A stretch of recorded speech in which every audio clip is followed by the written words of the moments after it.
And I know you have a whole book on this, and I'm ordering on Audible tonight. Yeah. But things to think about when it comes to my relationship with my children is that first lesson of happiness is the greatest gift I can give them. Yeah. Those first 7 years are very important. Are there other things? Actually, the first 7 years are crucial. I would say the first 3 years are the nub of it. I always say to people, you get the first 3 years right, you can relax. If you don't get the first 3 years right, you'll be practicing remedial parenting for decades. And that's just how it works. First 3 years, so I got 6 months left with my first son, Caden. Well, I'm sure you didn't screw it all up. And, No. And what does screwing it up look like? And how would you know? Well, first of all, you'd know because there I am with my son, and I'm not finding rest in it. So I don't know how to be there with him. I don't know how to be there for him. And I was like that, And I was always waiting for my kids to grow older when I could intellectually engage them. And now we'll have something in common. But the sheer act of being, or the sheer state of being, I could never achieve with them. And it's interesting because I look at my brothers.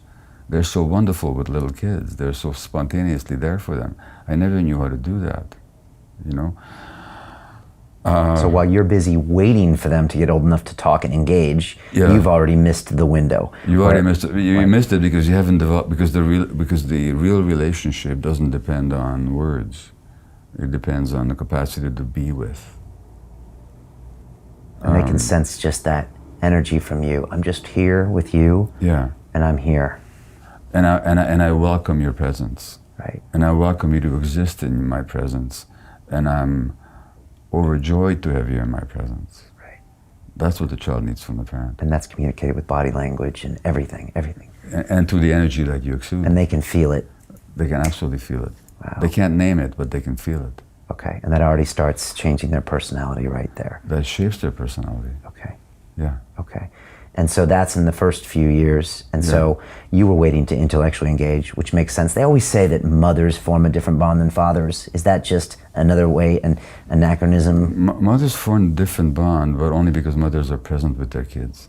Whereas the fathers tend to visit the kids. I mean, the father goes to work typically and then visits at home for a couple of hours and then takes off again next morning. Those fathers who stay home with their kids, they learn how to mother their kids. So it's not a gender issue, it's a relational issue. And the mothers allow themselves to be trained by the kids, whereas the fathers tend to impose their own expectations on the kid. Okay. This is not universal, I'm talking by and large. So those fathers who have the good fortune, like in the civilized countries where parents are given paternity leave, right, those fathers learn to relate to their kids in a different way than the average father somewhere else. Okay. We can be trained, but we have to be present for the training. Right. Okay. Yeah, I do think of this sometimes. I was in situations where he's 1 and 2 years old and I'm thinking, I don't know what to do here. I don't want to be here. And then sometimes I was just like, just breathe and just be here for him, Okay. Even if he's playing, just be here. So When you say, what do you mean even if he's playing? What's that? What do you mean even if he's playing? If he's doing something that seems like I'm not involved. Oh, but you are involved. I know. It's your presence Yeah. that gives him security that he can play on his own. Right, okay. The anxious child cannot play on his own, or he'll play on his own as a way of protecting himself. What you actually, like when you actually look at animals play, the cubs play all the time, and play is a preparation for life, but it happens in the protective presence of the parents. Right. So we're there to give them that time to develop in that way with other Exactly. kids and everything. Okay. You're there to give them that space. Yeah. Okay. So some basic lessons are: give them the gift of happiness, be present. Yeah. Even if you can't verbally communicate, that's not even the most important part. Just be there. Not even if. You can't verbally communicate because the 2-month-old, the 3-month-old, the 6-month-old doesn't understand words anyway. Yeah. So the communication happens on a much deeper level. Okay. And the name of this book, if people want to get it? Well, the name of the parenting book that I co-wrote is called Hold On to Your Kids, Why Parents Need to Matter More Than Peers. And that's been published in over 20 languages internationally and is being published in England in January. And what it's about is that in our culture, the children have a need to attach. They have a need to connect with somebody, because without that connection, they don't survive. And in the hunter-gatherer bands where human beings evolved, those attachments were with adults. And not just one adult or two adults, but with a whole set of nurturing adults. Now in our culture, we've deprived the kids of the parental presence for the most part. And the child's brain can't handle an attachment void where there's no attachment figure. And in the absence of the parent or the nurturing adult, the child will fill that void with the peer group. Now kids become far more peer attached than is healthy for them. And now peers become their models and their mentors and their templates for how to be, how to walk, and how to talk.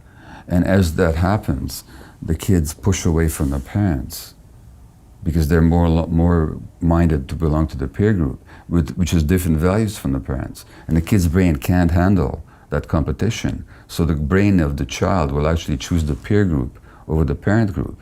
And where that goes, you can see on Facebook, and you can see it in the teenage gangs.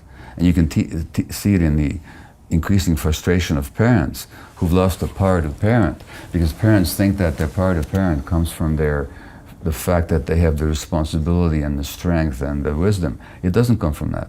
The power to parent comes from the desire of the child to belong to you. When the child is driven to belong to the peer group, because we've taken him out of his natural context, we lose the power to parent. What do we do then? We ratchet up the pressure. We become more authoritarian. We lose the authority, so we become authoritarian. And the more authoritarian we become, the more pressure we put on them, the more they resist.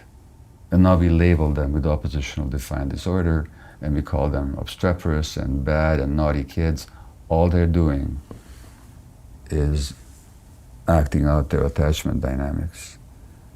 So if we want to discipline kids, we actually have to make them our disciples. And the disciple is not somebody who's afraid of you. The disciple is somebody who loves you and wants to belong to you and follow you.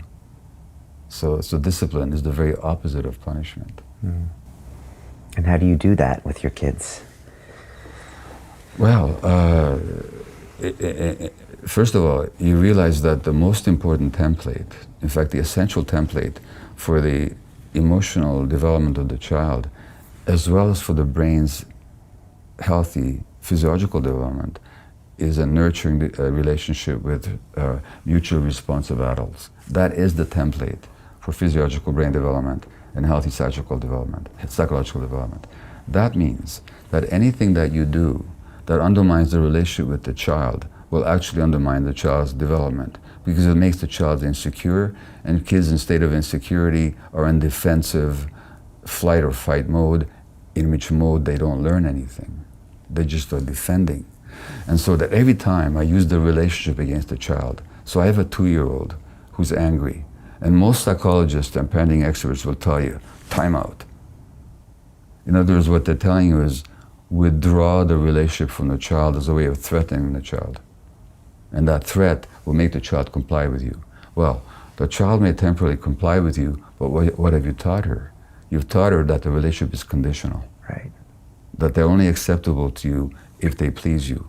Furthermore, you've taught them that relationships are unstable and unreliable. And you've learned, and they've learned, that you're not available for them when they're most upset. Because why is he acting out? Why is he throwing a tantrum? Because they're frustrated about something, because they're angry about something, because they're unhappy. And you say to them, when you're most unhappy, that's when I'm least available to you. And this is how parents are taught to parent. Furthermore, parents are taught not to pick up their kids when they're crying. Let them sleep it out. Which is utterly noxious. Yeah. Because the child who you don't pick up, right, what lesson do they get? Their emotions don't matter. That's the lesson they get. Okay. And just the opposite of what any loving parent wants to teach. Right. So that the psychology, the parenting psychology in this culture has become anti-child.